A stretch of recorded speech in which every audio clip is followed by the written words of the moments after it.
Hello and welcome to the MuniFinanceGuy podcast. I'm Mark Moses, MuniFinanceGuy. In our last episode, we deconstructed the abundance agenda and Ezra Klein's vision of a liberalism that builds, and looked at how the state capacity movement, and I think there's a corollary state efficiency movement, gets things backward, treating abundance as something that the state can legislate and force into existence rather than what it truly is, which is the natural byproduct of liberty. And I talked about the justice trap, where by labeling housing or energy or any issue as an issue of justice, it winds up being a basis for the state effectively nationalizing those sectors. And so today I want to dig into some of the practical applications of the abundance agenda and how things play out in practice and how it truly does affect the taxpayers for decades when the state takes over these sectors. So first, mentioned in the book pretty much at length, is the energy and housing areas. In the case of energy, the state is seeking abundance for solar panels, abundance for wind farms, while still restricting the fossil fuels that power 80% of the world.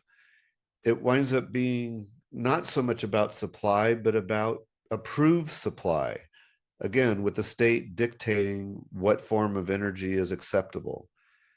And in the case of housing, we see state mandated housing numbers. I see this in California, where the state is suing cities that do not quickly or on the timeline that the state's established come up with a plan for affordable housing. And this is another case where, rather than look at the drivers, the causes of a lack of affordability in housing, this is a demand to build housing under a certain dollar amount. So when you look at these numbers and these policies, the state's demanding a certain type of production, or in the case of housing, maybe a certain type of density, but layers on mandates like the all-electric building requirements or living wage requirements for the building that make actual construction of that housing a fiscal impossibility. And so what ends up happening, and I've seen this firsthand, the cost of building these affordable structures is so large that the state and the cities end up subsidizing them. You don't really get an abundance of housing that drives down the market for housing. What you get is literally a lottery where the winners get a below market house or condo, but it still doesn't solve the problem because there's still the remaining demand, and you still haven't addressed why housing in California is so expensive. This is really kind of a permissioned prosperity where you're allowed to build if you build in the specific way that the state prefers, regardless of what the market actually demands. And the consequence of that is it's not sustainable, because you can't sustain the subsidies on end. And we've seen that with some of the subsidies in the electric market with solar and wind, where there were heavy subsidies for putting solar on your house in California. And now the state's looking at how is it going to recover all of its costs when it's giving this break to the people with the solar panels. And so now it's having to increase some of the fixed costs of the electric delivery. And the people who bought these solar panels or installed these solar panels in their homes really feel like it was a bait and switch. But it was a predictable bait and switch. I don't think it was planned that way. I think that's what you get when you subsidize something for an immediate effect and don't think about the long-term consequences. And so when a municipality is forced to hit a specific number, like affordable housing units of, say, 5,000, now it's not focused on protecting property rights.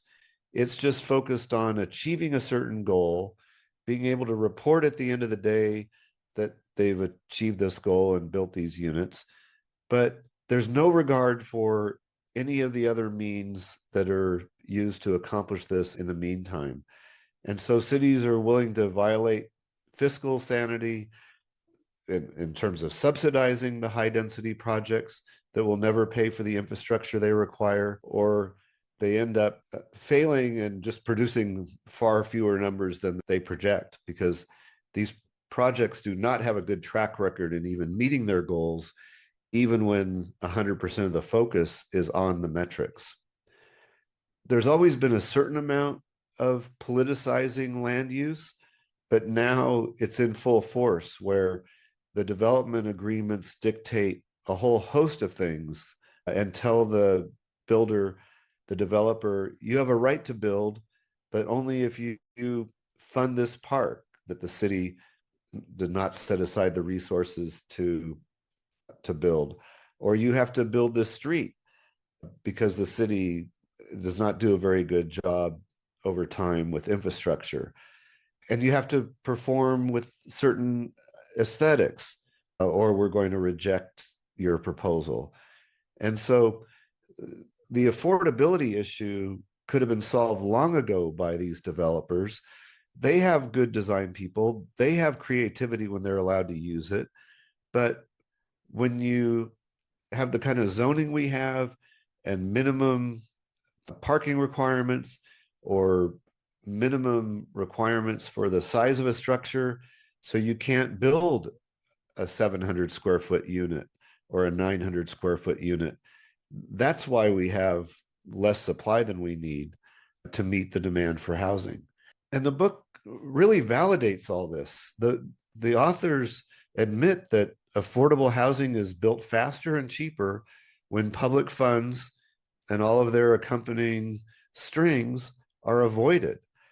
And rather than think about that in terms of cause and effect and say, oh, that's what we should embrace, that's what we should encourage, the authors take the other approach and say, this is damning in terms of what it means for the state's central planning and central control over production, which is what it's really upholding here. And so the bottleneck isn't lack of capacity, it's the social engineering that stifles creativity and untied hands developing and building. And the way this takes shape in the development situation is you've got developers need to comply with prevailing wage mandates, checklists on end about the kind of materials they use and what's allowed and what's not allowed, things that we would never have the cities we have now if these had been in existence, well, 20, 30, 50 years ago. So the dynamic that's created and why this is really so bad for taxpayers is that when a private development or building idea fails, it hits the investors. But state-led failures hit the taxpayers. And so when these city-led projects don't meet their goals, the taxpayers are left with a debt for a future that they never got to enjoy. And we just see this time and again, and we watch housing get less and less affordable, where people's children and grandchildren have to move out of state or have to move far from where they grew up because they can't afford the same kind of houses that their parents could afford. In terms of what's needed, rather than a government that sets a target for abundance, and again, ignoring that abundance is not something you can just force through or legislate, it's something that happens when you have the freedom to produce. That's what's needed. Government providing that framework where there's the freedom to associate, the freedom to produce, the freedom to use your property based on your judgment as to what its highest and best use is. And so if we can restore the rights protecting activities of government, protect freedom, then abundance takes care of itself.